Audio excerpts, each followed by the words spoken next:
So, ladies and gentlemen, I want to begin today's show by noting two positive developments that have occurred. As you heard in the introduction, Larry Summers has removed his name as a possible head of the Federal Reserve. We're going to talk about that further in a bit with David Dayen.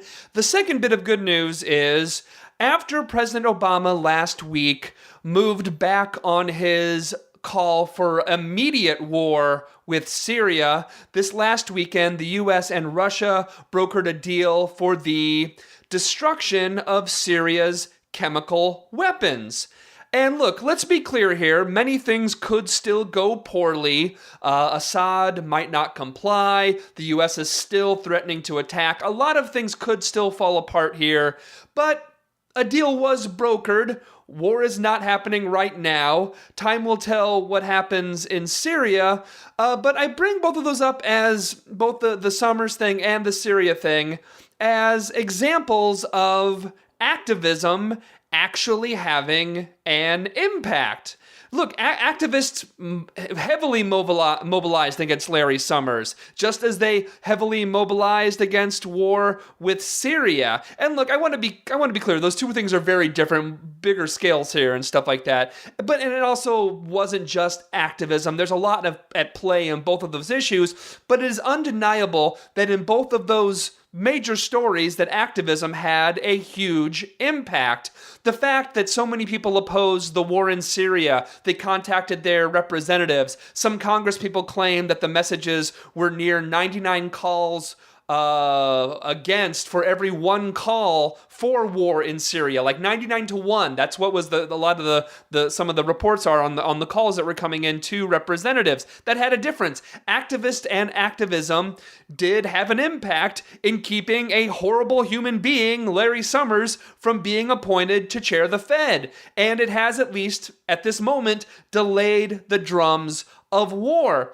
And as progressives, we should be happy about that.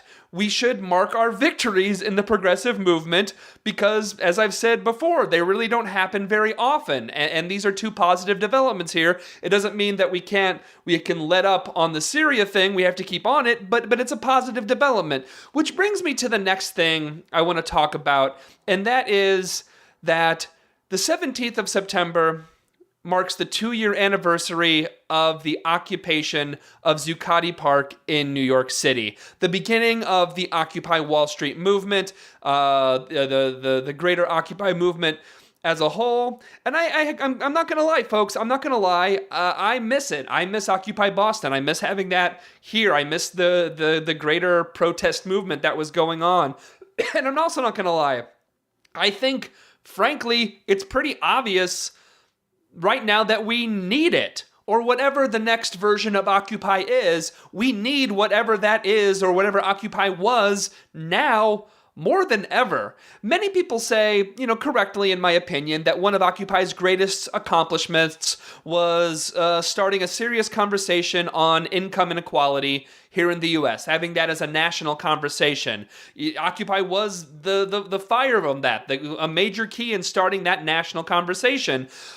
Think Progress actually had a report last week on a Berkeley study that found, quote, that the top 10% of earners in the United States took home more than 50% of all income in 2012, the highest amount ever recorded since data was first collected in 1917, end quote.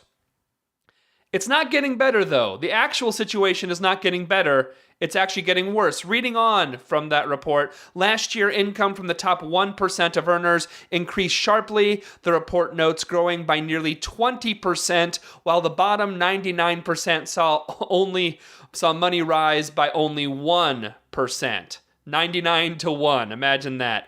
End quote. So look, Occupy was the key in starting a national inequality conversation and making that a national debate. But sadly, the truth is, after protesters were harassed, after they were beaten, after they were pepper sprayed, after they were arrested by police, after they were mocked by not only Republicans, but by center-left Democrats, after they were brutalized from expressing their First Amendment rights, Since Occupy has gone off the scene, the problem that they helped start a conversation on has, as that study shows, actually gotten worse. And look, this isn't a judgment on the protesters, far from it. We owe them a debt for starting the conversation. They were the ones who put their necks out there and got beaten and arrested and mocked by tools for doing it. If anything, we owe the activists an apology for not pushing the conversation further, not continuing the conversation. And if you're still one of those who think that, Occupy was just a bunch of dumb kids who did nothing, those who think that Occupy really posed no threat to the status quo, posed no threat to the 1%, if they really were no threat to the 1%, why on earth were they treated with such vicious brutality? Why? I mean, we talk about the NYPD a good deal on this show, from stop and frisk to Muslim spying to how they're out of control. There's actually this new short 10-minute documentary video that was posted that actually showed how the NYPD broke up a specific Occupy protest. It actually shows this one white shirt high-level cop as he randomly arrests people, like people who are doing nothing wrong. I mean, this video shows this one cop pointing out and arresting random people that literally were doing nothing wrong. It follows this one cop. It shows several instances of this cop just randomly grabbing people. You should check it out. Well, I tweeted it, but also you can search the title of it's OWS Anniversary by the videographer. His name's Paul Sullivan. It's an OWS Anniversary. It's very much worth your time to check it out. It's only 10 minutes long, but it's distressing and really, really interesting. Getting to my larger point here, that the response that Occupy got from mayors, from police, from riot police, to getting spied on, but that would not have happened if they were not an actual threat to the 1%. And look, the stories we mentioned at the top of this talk here, Summers being denied the Fed, anti-war protesters helping stop war with Syria. Look, those things, they're not a revolution. They're not a complete change of the system, but they're victories. And again, I point this out because they are examples of activism actually working. Activism can make a difference. We need a lot more of it. We need a hell of a lot more of that, especially when we have President Barack Obama on Monday. As a post by Digby pointed out, President Obama gave a speech marking the 5-year anniversary of the financial crash, which we're going to talk about a little bit in the show in a few minutes here.